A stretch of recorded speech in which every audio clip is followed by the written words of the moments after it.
was a child, I knew I had superpowers. That's right. I thought I was absolutely amazing because I could understand and relate to the feelings of brown people, like my grandfather, a conservative Muslim guy, and also I could understand my Afghan mother, my Pakistani father, not so religious, but laid back, fairly liberal. And of course, I could understand and relate to the feelings of white people, the white Norwegians of my country. You know, white, brown, whatever, I love them all. I understood them all, even if they didn't always understand each other. They were all my people. My father, though, was always really worried. He kept saying that even with the best education, I was not going to get a fair shake. I would still face discrimination, according to him, and that the only way to be accepted by white people would be to become famous. Now, mind you, he had this conversation with me when I was 7 years old. So while I'm 7 years old, he said, look, so it's either got to be sports or it's got to be music. He didn't know anything about sports, bless him, so it was music. So when I was 7 years old, he gathered all my toys, all my dolls, and he threw them all away. In exchange, he gave me a crappy little Casio keyboard and yeah, and singing lessons, and he forced me basically to practice for hours and hours every single day. Very quickly, he also had me performing for larger and larger audiences, and bizarrely, I became almost a kind of poster child for Norwegian multiculturalism. I felt very proud, of course, because even the newspapers at this point were starting to write nice things about brown people, so I could feel that my superpower was growing. So when I was 12 years old, walking home from school, I took a little detour because I wanted to buy my favorite sweets called Salty Feet.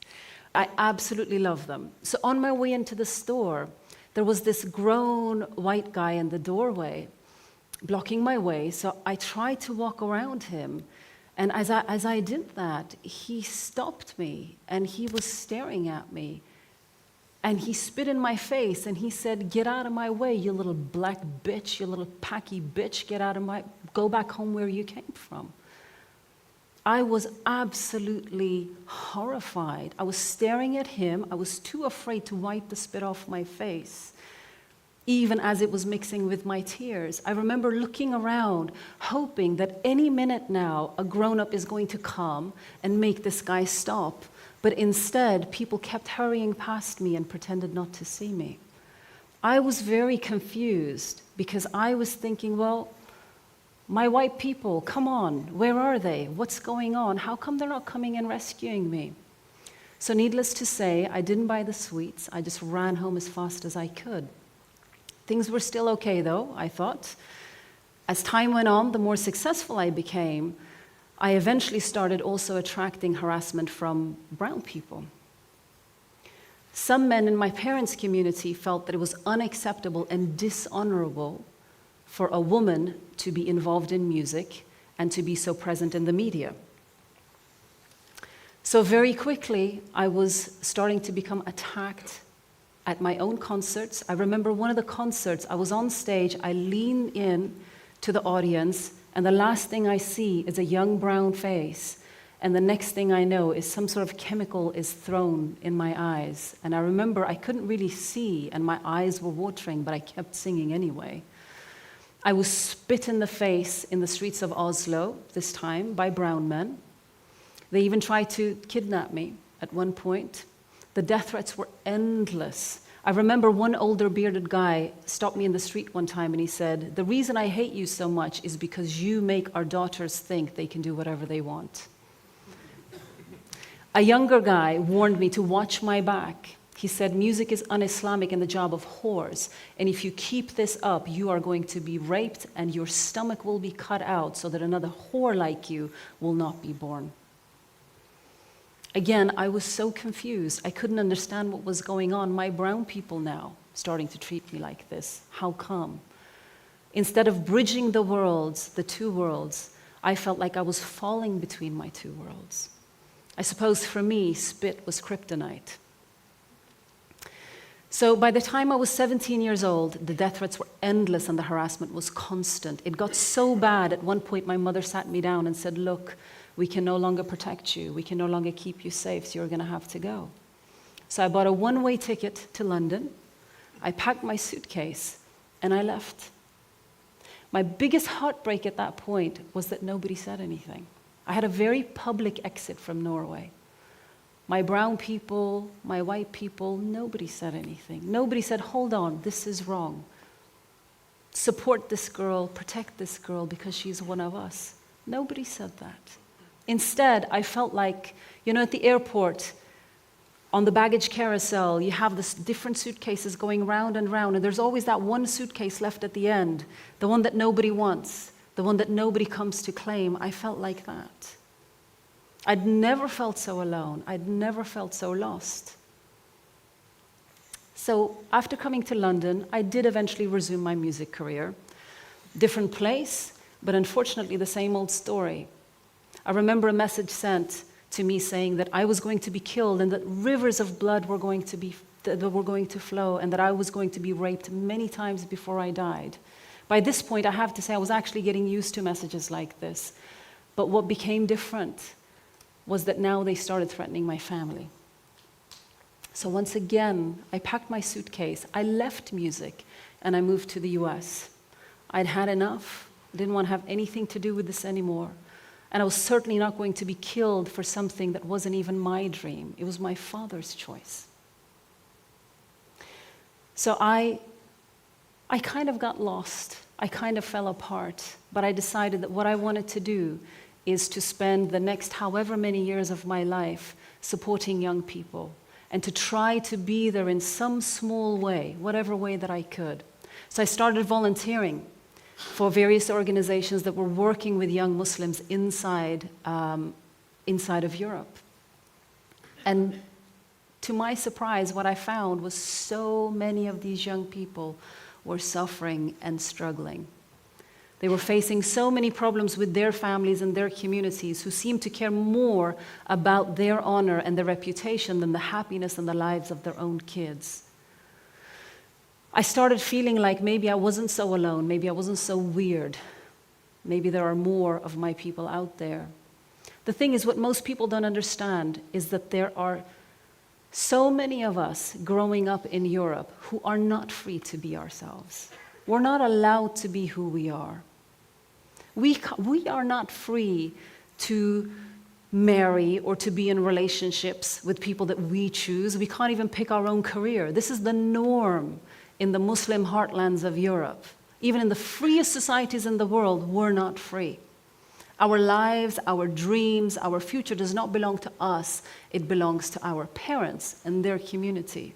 I found endless stories of young people who are lost to all of us, who are invisible to all of us, but who are suffering, and they are suffering alone. Kids that we are losing to forced marriages, to honor-based violence and abuse.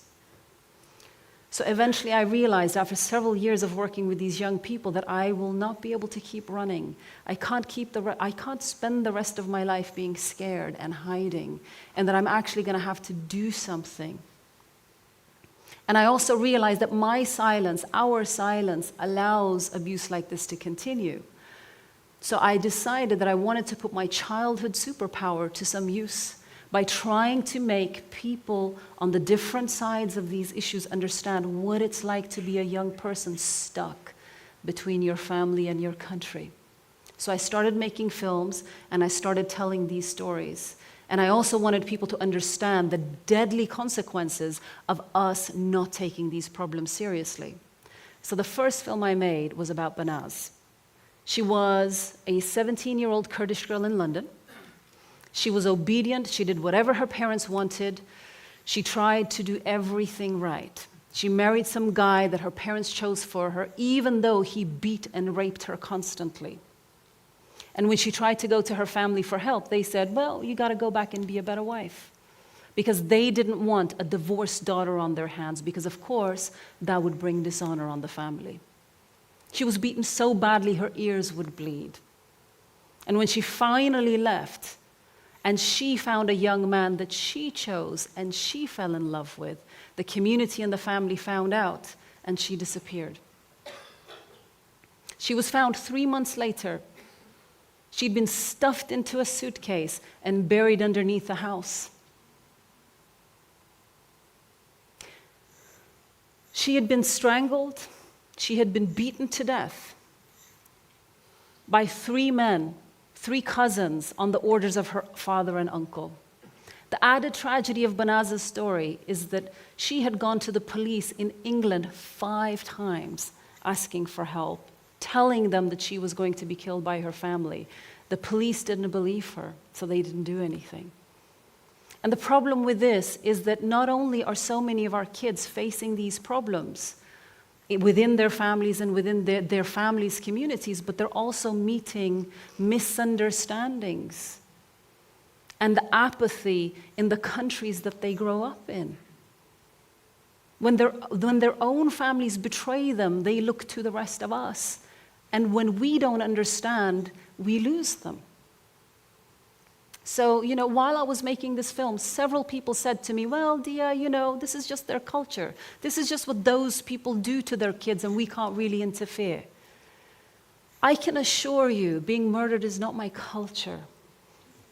And surely people who look like me, young women who come from backgrounds like me, should be subject to the same rights, the same protections as anybody else in our country. Why not? So, for my next film, I wanted to try and understand why some of our young Muslim kids in Europe are drawn to extremism and violence. But with that topic, I also recognized that I was going to have to face my worst fear: the brown men with beards. Similar men to the ones that have hounded me for most of my life. Men that I've been afraid of most of my life. Men that I've also deeply disliked for many, many years. So I spent the next 2 years interviewing convicted terrorists, jihadis, and former extremists. What I already knew, what was very obvious already, was that religion, politics, Europe's colonial baggage, also, Western foreign policy failures of recent years were all a part of the picture. But what I was more interested in finding out was what are the personal reasons why some of our young people are susceptible to groups like this. And what really surprised me was that I found wounded human beings. Instead of the monsters that I was looking for, that I was hoping to find, quite frankly, because it would have been very satisfying, I found broken people. Just like Banaz, I found that these young men were torn apart from trying to bridge the gaps between their families and the countries that they were born in.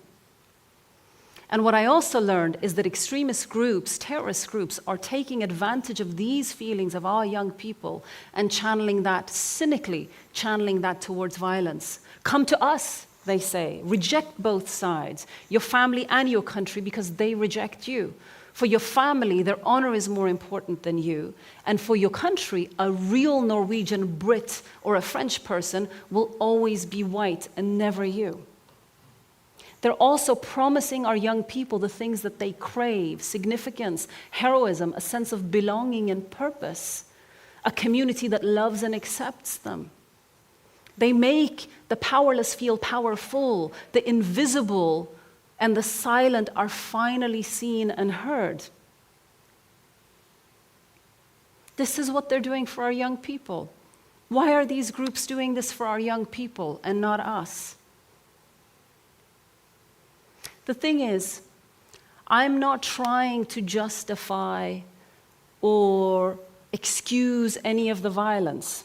What I am trying to say is that we have to understand why some of our young people are attracted to this. I would like to also show you, actually, these are childhood photos of some of the guys in the film. What really struck me is that so many of them, I never would have thought this, but so many of them have absent or abusive fathers. And several of these young guys ended up finding caring and compassionate father figures within these extremist groups. I also found men brutalized by racist violence, but who found a way to stop feeling like victims by becoming violent themselves. In fact, I found something, to my horror, that I recognized. I found the same feelings that I felt as a 17-year-old as I fled from Norway.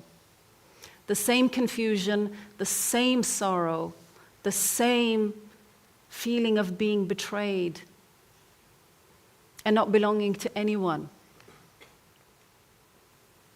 Same feeling of being lost and torn between cultures.